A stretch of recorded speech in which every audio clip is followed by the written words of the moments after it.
आजच्या या कार्यक्रमामध्ये उपस्थित अखिल भारतीय काँग्रेसचे महाराष्ट्राचे प्रभारी आणि आमच्या सर्वांचे नेते आदरणीय रमेश चन्नीतलाजी,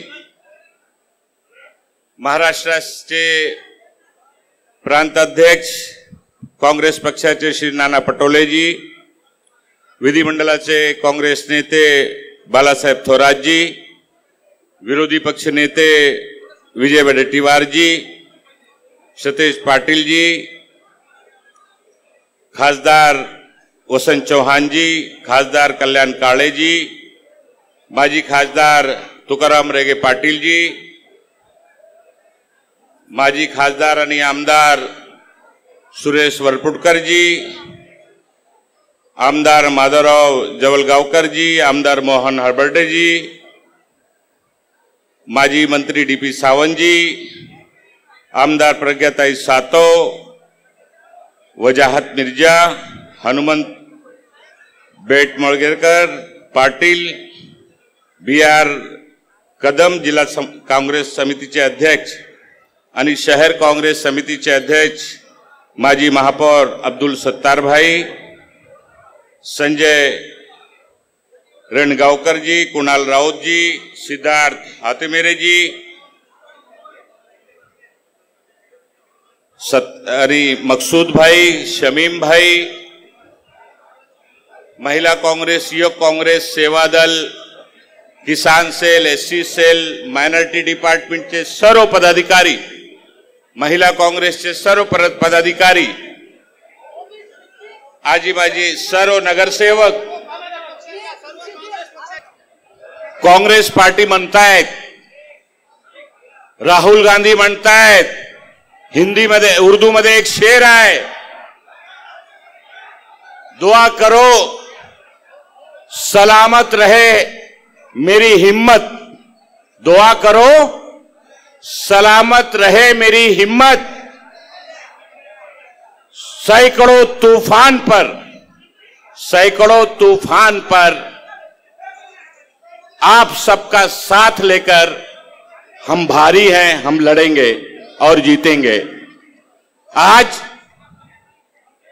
हमारे मराठा समाज के हमारे सामाजिक कार्यकर्ता सभी साथी, देखिए कांग्रेस में और भारतीय जनता पार्टी में यही फरक है, हाच फरक आहे काँग्रेस आणि भारतीय जनता पक्षामध्ये। आपल्या समाजाचे नेते आले, आपली घराणी मांडण्यासाठी काँग्रेसच्या नेत्यांनी ऐकून घेतलं आणि त्यांना आश्वासन देऊन इथून पाठवलेला आहे, विश्वास देऊन पाठवलेला आहे की काँग्रेस पक्ष सर्व जाती जमाती आणि समाजाला न्याय देणारा पक्ष आहे।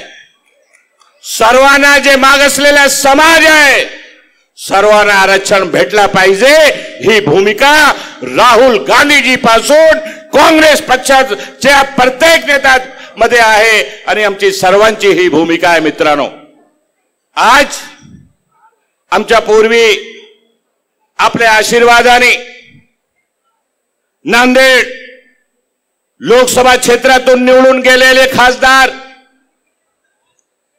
श्री वसंत चौहान जी इथे बोलत होते। बोलताना आपण सर्वांना धन्यवाद दिला।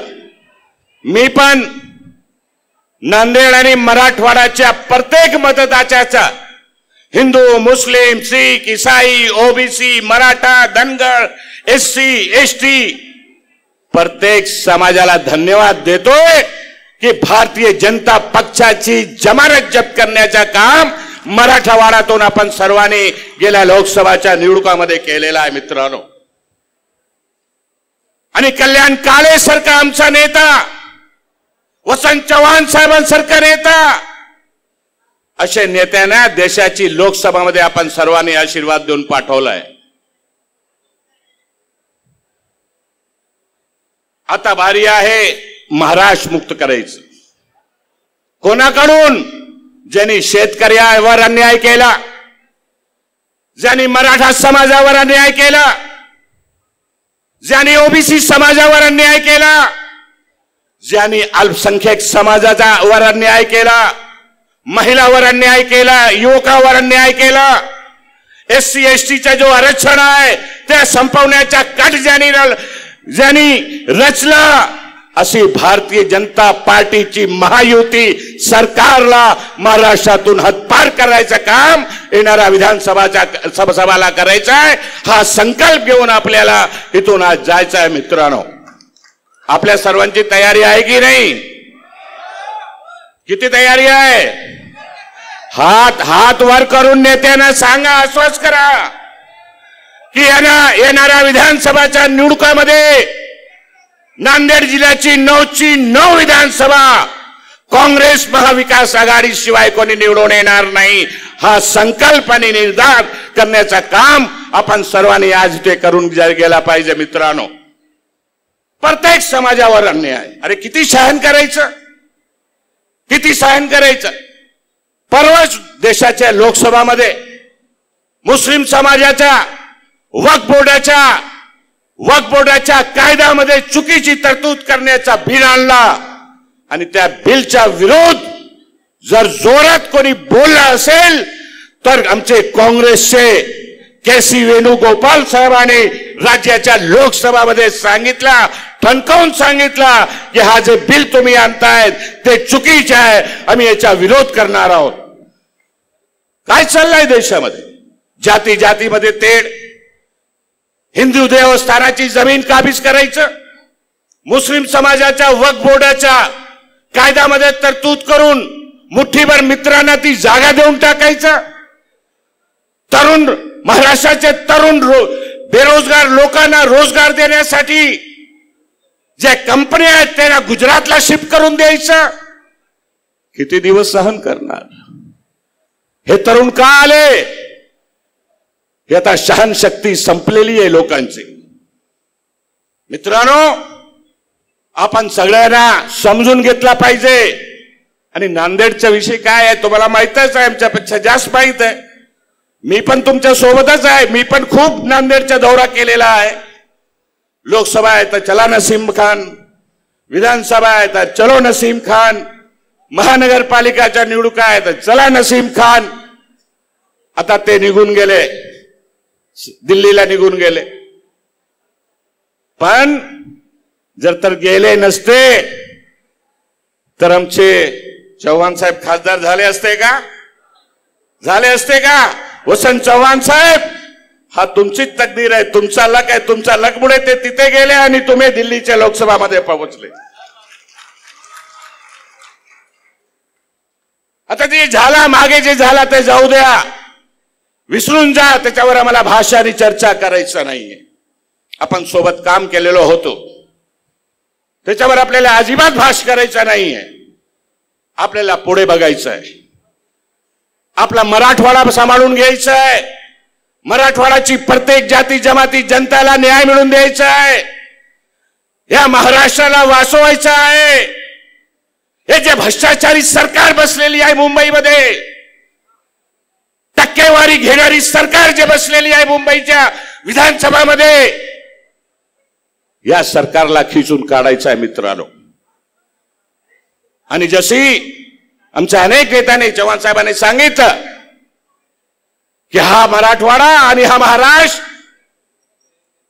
स्वर्गीय शंकरराव चव्हाणजी पासून, विलासराव देशमुख पासून, निलंगेकर साहेबांपासून अनेक नेत्यांचा बालेकिल्ला राहिलेला आहे.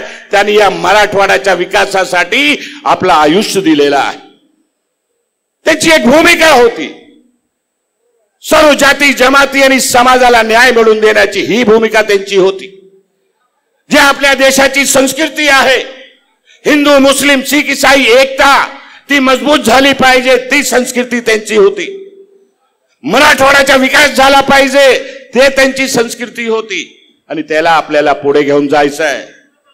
आणि काँग्रेस पक्ष, राहुल गांधीजी असो, खरगे साहेब असो, आमचे चनितला साहेब असो, किंवा या स्टेजवर बसलेले नाना पटोलेजी असो, किंवा बाळासाहेब थोरात असो, विजय वडेट्टीवार असो, सगळ्यांची आमची सर्वांची एकच भूमिका आहे की या गद्दारी करून, घर फोडून, नियमबाह्यप्रमाणे जी सरकार स्थापित झालेली आहे आणि महाराष्ट्राला बर्बाद करण्याचा कट रचत आहे, यांच्याशी महाराष्ट्राला वाचवायचं आहे.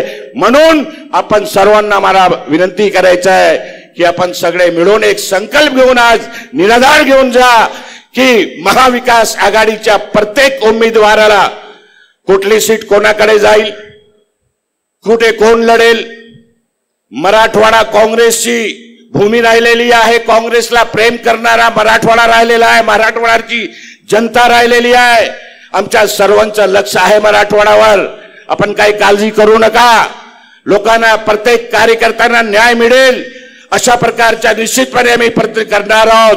फक्त आपण खंबीरपणे एकजुटीने आपण तयार राहा आणि येणाऱ्या विधानसभाच्या निवडणुकामध्ये चव्हाण साहेबांनी जसं सांगितलं की प्रत्येक 9च्या 9 मतदारसंघामध्ये महाविकास आघाडीची सरकार आली पाहिजे आणि महाराष्ट्राला भ्रष्टाचार मुक्त सरकारतून मुक्त करून या महाराष्ट्राचा गौरव आपल्याला पुरा प्राप्त करायचा आहे, आणायचा आहे. एवढंच सांगून माझा 2 शब्द संपवतोय.